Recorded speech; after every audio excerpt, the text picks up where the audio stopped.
nila, nalalaman ng kanilang ginagawa, makita natin, ipako sa krus, crucify him, at nagpalayas.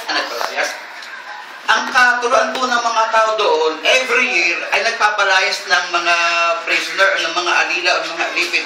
Sabi, magpalaya ng isa at si Jesus Christ ang ipako. Pinapako ng kanyang mga kababayan, ng kanyang mga kanayon. So, nasabi na lang sa kanya, Ama, patawarin mo sila sapagkat hindi nila nalalaman ang kanilang ginagawa. Sa mga Kristiyano din po, sa mga tao ngayon, tayo po, ang tao bilang Kristiyano. Bilang Kristiyano, ito pa nagagawa natin.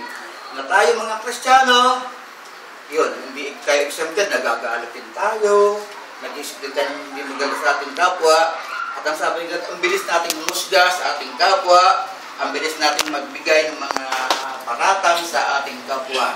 Sabihin na lang natin mga kapatid, balikan natin, gayahin natin sa sinabi ng Panginoon, Ama, patawarin sila pagkat hindi nila nalalaman ang kanilang ginagawa. Yun na lang po sabihin natin, patawad ko lang, magpatawad tayo, lagi tayo magpatawad. Dahil sabi nga po, yung isang mali, hindi na po pwede pang ituwid ng isa pang pagkakamali. Dahan nga lang po, sabi nga habang tayo nandito sa lupa, tayo po yung pinoproseso ng Diyos. From pastor down sa pinakabatang nananambahan, lahat tayo pinoproseso. Ganyan ang gawin natin. Ang Panginoon, sa halip na lumaban, Ama, patawarin mo sila sapagkat hindi nila nalalaman ang kanilang ginagawa. Ganun din po gawin natin. Magpatawad po tayo ng magpatawad. Mas masarap po ang magpatawad kaysa magkimkim ng galit, kaysa sama ng loob, hindi ka makatulog, hindi ka makakain. Yan. Masama ang iyong pakaramdam, pagtulog yun pa rin. Pero pag pinatawadan natin siya, mas masarap po ang pakaramdam. Kaya sabi po sa unang sinabi ng Panginoon, hindi ka masyadong ika-expose, Ama, patawarin mo sila sapagkat hindi nila nalalaman ang kanilang ginagawa. Kung unang natin ha. At then pangalawa pong winika ng Panginoon. Ito naman yung madaraming pangyayari sila nakabayubay sa cross ng Kalbaryo. Na hindi kakasamahin kita sa paraiso. Lucas 23:34 naman yun. Lucas 23:34 hanggang 43. Basahin po natin sa 39. Balik tayo sa 39. Pumunta tayo sa 39 pala. Yung 39. Iniya siya ng isa sa mga salaring nakabaitin at ang sabi, hindi ba ikaw ang Mesyas? Iligtas mo iyong sarili. Pati na kami. Ngunit nagsabi siya ng kanyang kasama, hindi ka ba natatakot sa Diyos? Ikaw may pinarusahan tulad niya. Makinig lamang na tayo'y parusahan ng ganito dahil sa ating mga ginawa. Ngunit ang tao ito'y walang ginawang masama. At sinabi niya, Jesus, alalahanin mo ko pag maghahari ka na. Sumagot si Jesus, sinasabi ko sa iyo, hindi isasama kita sa paraiso. So makita po natin, meron dalawang both side, left hand side, may nakabayubay doon sa krus, nakatabi si Jesus. Tinulyan ng tuya, sabi dito, gano'n. Sabi nung nasa kaliwa ko, ikaw ang Diyos, iligtas mo ang iyong sarili. Yan, para naman ito isa, nakapako sa kabila ay mahabag ka, tumigil ka diyan, hindi mo alam ang iyong mga ginagawa. Then maya sabi naman ng isa ay nagpakababa siya, sabi niya, Lord, pagdating sa ngayon, ako naman iyong alalahanin. Ako naman iyong alalahanin. Makita po natin both sides, sugatan sila, pare-pare, pagod na pagod sila. At yung pong isa ay naggalit, nanunuyan pa siya, samantalang siya nakayubay-ubay din sa cross sa cross. Ang sabi ng isa ay, at sinabi ni Jesus, alalahan mo ako kapag naghahari ka na, sumagot siya, sinasabi ko sa iyo, ngayon hindi isasama kita sa paraiso. Yan. Yung ang tao na yun, itong isa nagpapakataas pa, ito naman ay talagang nagpapakababa at gustong sumama, gusto niyang siya isama ng Diyos doon sa kanyang kaharian. Yun lamang po sa sinabi nung isang doon sa kanan, ay lang po isang sign na yung taong yan ay nagsisisi na. Dangan nga lamang ay siya inaipapuno doon, wala nang magagawa. At sa kanyang sinabi din ay, alalahanin mo, ang palaalahanin mo gagdating mo sa kaharian, sabi ng Panginoon, kung hindi isasama kita sa paraiso. Andun po yung magandang usapan ng dalawa, kung siya man ay nagagalit. Yan. At ang sabi po doon, yung pong sinabi ni Jesus yun po ay pangungusap po ng pag-ibig. Mahal ng Panginoon yung mga taong may ganong kaugalian, may ganong ugali. Yun po ay pangungusap ng pag-ibig, pangungusap ng pangunawa, pangungusap ng pagtanggap. Hindi isasama kita sa paraiso. Yung pang sabat yun po ay pangungusap ng pag-ibig, unang pagpapakababa, unang pagpapatawad, ang sinabi po ng Panginoong Jesus. Sa atin din po, pag ipinukod natin sa mga Kristiyano, tayo po ba, sabi nga din, pag binatokan ng ano? Pag binatokan ng, ng bato, batiin mo din ng bato. Eh, meron ka sabihin, pag binatokan ng bato, batiin mo ng tinapay kasama garapon. Binigalit din yun, ano? Eh, sabihin ito na, sino sa atin ang makakagaya ng ginawa ng Panginoong Jesus na hindi kita isasama sa ginawa mo sa akin, sa ginawa niyo sa akin. Pero sabi ng Panginoon, hindi isasama kita sa paraiso. Wala pong makagagawa ng mga ganong bagay, kundi po ang Panginoong Jesus lamang. Wala pong sino mga karapat-dapat na makapagsabi ng gano'n o makagawa ng gano'n pong bagay na ginawa po ng sinabi po ng Panginoon doon sa kanyang katabi na nagsisisi sa bakit napapako siya doon, bakit siya napalagay doon. At ang sinabi niya, hindi siya nakinggan sa katabi na, ikaw ang Diyos, iligtas mo ang iyong sarili. Di ba ikaw, ganun. Marami yung sinabing panglalait pa. Sabi ng isa ay, sa halip na sinakigaya, sabi niya, Ama, pagdating mo sa kari, ano naman iyong alalahanin? Kung hindi isasama kita sa paraiso.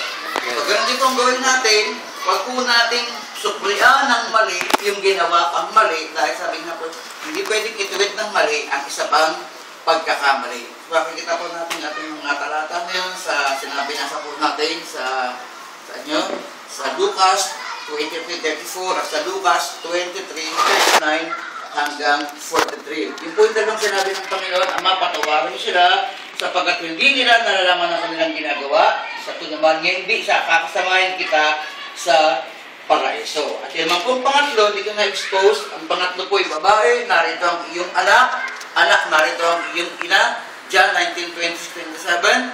At sa 4, Diyos ko, bakit mo ako pinabayaan? Yan, sabi sa Matthew 27:46. Then yung 5, na sinabi niya, nauuhaw ako, John 19:28. At sa pang-anim na sinalita niya, naganap na, John 19:20. 19:30. At sa pang-7, Ama, sa mga kamay mo ipinagtatagubigin ko ang aking Espiritu, Lucas 23:46. Yung pong apat, yung pong 1, 2, 3, 4, 5, ay doon po namin hihimayin sa Friday po namin hihimayin. May nagtanong, Pastor, ano yung 7 sayings? Umattend ka sa 7 sayings, umattend ka sa Friday, at malalaman mo yung pitong huling wika na binanggit ng Panginoon while He is in nakabayubay doon sa cross. Yung po yung kanyang mga sinabi. Yung pito na yun. Ang sabi doon, Ama, patawarin mo sila sapagkat hindi nila ang kanilang ginagawa. 2, na hindi sasama ka sa paraiso. 3, babae, narito ang iyong anak, narito ang iyong ina. Diyos ko, bakit mo ko pinabayaan? 5, nauuhaw ako. 6, naganap na. At 7, Ama, sa mga kamay mo pinagtatagubilin ko ang aking Espiritu. Yun po yung winika niya habang siya nakabayubay po doon sa krus ng Kalbaryo. Yun po yung ginawa niya at naranasan niya dahil siya po ay nagkatawang tao. Nung aming pong Sunday School isang linggo, ang sabi nga doon na bagamat siya ay Diyos, hindi siya nagpilit na maging kapantay ng Diyos. At bagaman hinubad niya ang kanyang pagka-Diyos. Inalis mo niya ang kanyang pagka-Diyos. Dahil pagka siya po, habang pinapalo siya, sinasaksak siya, dinatadyakan siya, at pag sinabing sinaksak siya dito, sabi niya, bukol-bukol, hindi fake, hindi totoo. Ang Panginoon Jesus po, pinadala dito para siya po yung sumalo, o sumagip, o tumubos sa kasalanan o sasala ng tao. At yun po, hindi niya sinabi niya, magic, hindi po ganun. Dahil magiging sinungaling, magiging hindi totoo ang Biblia, kapag sa oras pong yun, ay ginawa ng Panginoon, yung kanyang kapangyarihan na ipinairal niya doon, dahil hindi po magiging makatotohanan at walang kabuluhan ng Biblia, kapag ka po habang siya sinasaktan ay tatawa-tawa Panginoon sa akala yun, nasasaktan ako, binamagi ko. Hindi po talagang siya sa katawang tao at bilang tao, talagang naranasan niya ang pagiging tao ng Panginoong Jesus. So, ganun din man po tayo mga kapatid. Tayo po mga Kristiyano, dapat talaga maranasan natin ang pagiging Kristiyano natin.